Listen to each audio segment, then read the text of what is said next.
Al-Lakazam itu bukan sebuah mantra jatuh cinta atau mantra pelet. Al-Lakazam adalah grup musik beraliran new metal yang kemarin tengah kami pergoki berada di dapur rekaman bersama Yuni Syara. Dahi Anda tentu berkerut ketika mendengar nama Yuni Syara disebut. Anda pasti berpikir, bukankah Yuni spesialisasi mendendangkan lagu-lagu oldies dan melankolis? Kok tiba-tiba Yuni mau melakukan rekaman dengan grup band pengusung musik cadas? Waktu ditawarin akunya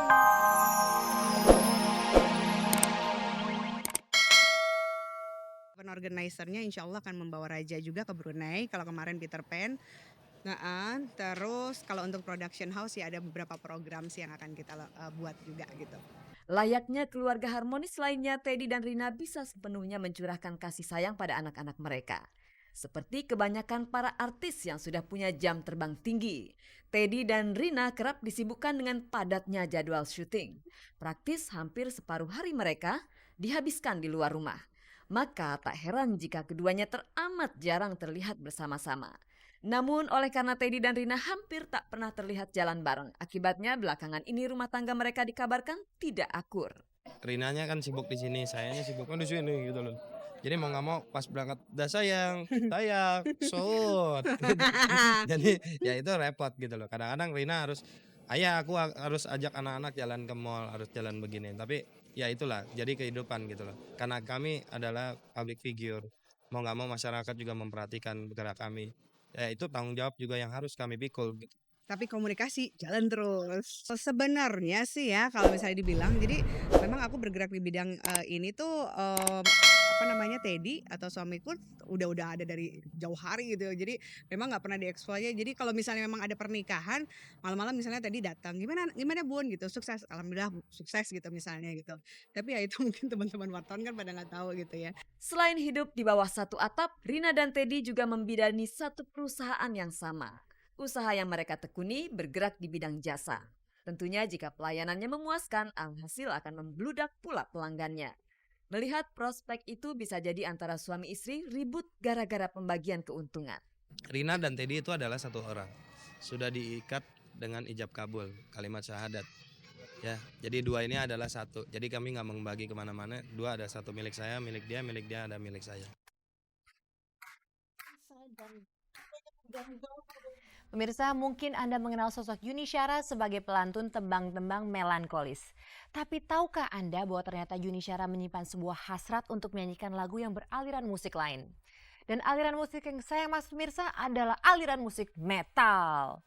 Nah, apakah Yuni memang sengaja akan banting setir ke aliran musik metal tersebut karena peruntungannya di jalur musik pop oldies kurang mengangkat namanya? Nah, memang pemirsa, selera dalam bermusik boleh saja berubah-ubah. Namun ternyata Marini Zumarnis tetap konsisten dalam menjaga penampilannya.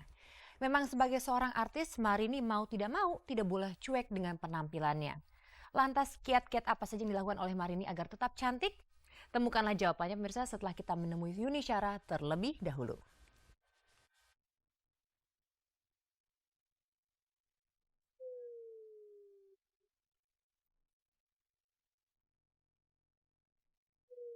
Al-Lakazam itu bukan sebuah mantra jatuh cinta atau mantra pelet.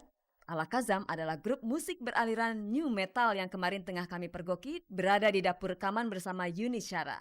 Dahi Anda tentu berkerut ketika mendengar nama Yuni Syara disebut.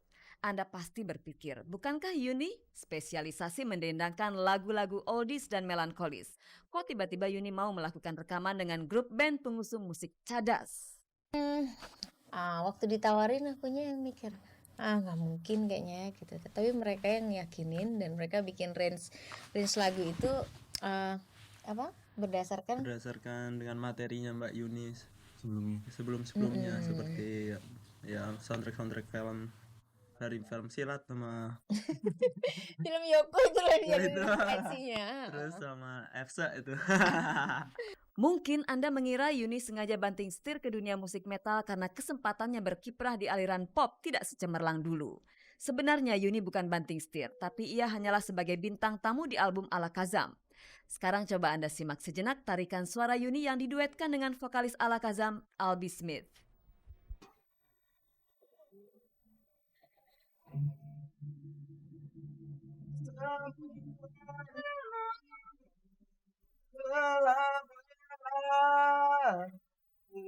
Hampa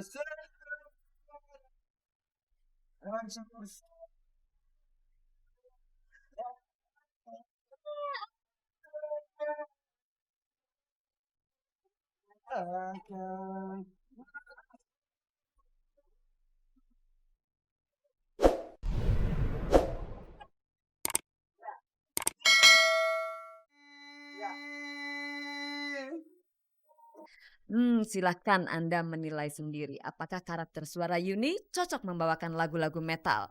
Kalau disimak dari lagu tadi tampaknya istri Henry Siaan ini tidak menemukan kesulitan yang berarti untuk beradaptasi dengan musik metal. Mereka menyesuaikan saya, jadi saya tidak perlu merubah karakter yang ada di saya gitu. Sampai ke penampilan nanti ke klip saya juga bingung, apa saya mesti gini apa enggak, ternyata saya sosoknya tetap seperti sebagai wanita yang elegan gitu. Jadi saya nggak perlu berubah dari sosok saya sendiri.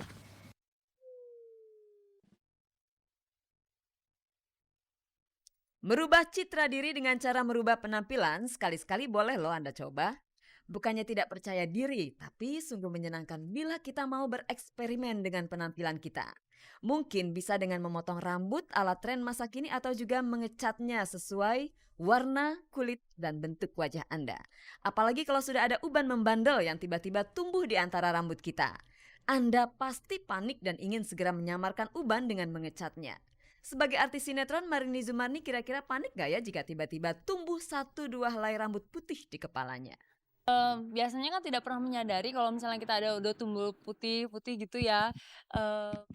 Tapi setelah saya pergi ke salon gitu, mbak ada ini nih putih, saya pikir apaan gitu. Nah dari situ mungkin saya lebih concern gitu. Tapi alhamdulillah mungkin karena vitamin juga ya, mungkin juga karena kerja juga banyak juga tumbuh umat. Tapi alhamdulillah sih belakangan ini udah nggak timbul lagi. Merawat rambut adalah satu keharusan bagi Marini. Istri dari Denny Wardana ini juga peduli dengan menjaga kesehatan kulitnya. Alhasil, semua hal yang menyangkut perawatan kecantikan di salon ia lakukan di rumah.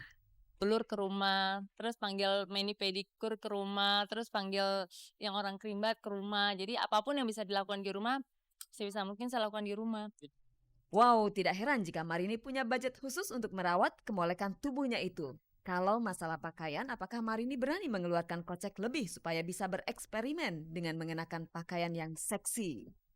Ya kita kan hidup udah sama suami ya. Kalau misalnya suami saya nggak suka dengan pakaian saya misalnya kayak gini gitu, ya pasti saya ikutin suami. Daripada ikutin tren mode nanti suaminya lupa sama kita.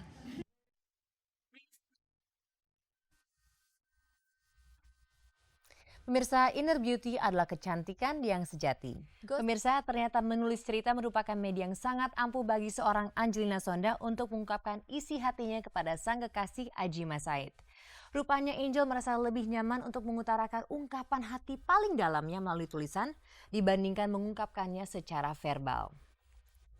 Alhasil pemirsa, Angel pun meluncurkan sebuah situs internet pribadi miliknya di mana publik pun bisa tahu mengenai ungkapan hatinya yang paling dalam. Nah pemirsa, Anda mau tahu perasaan hati Angel ketika ia tengah diuber-uber atau tengah di PDKT oleh Adji Massaid? Temukanlah jawabannya pemirsa, inilah liputannya.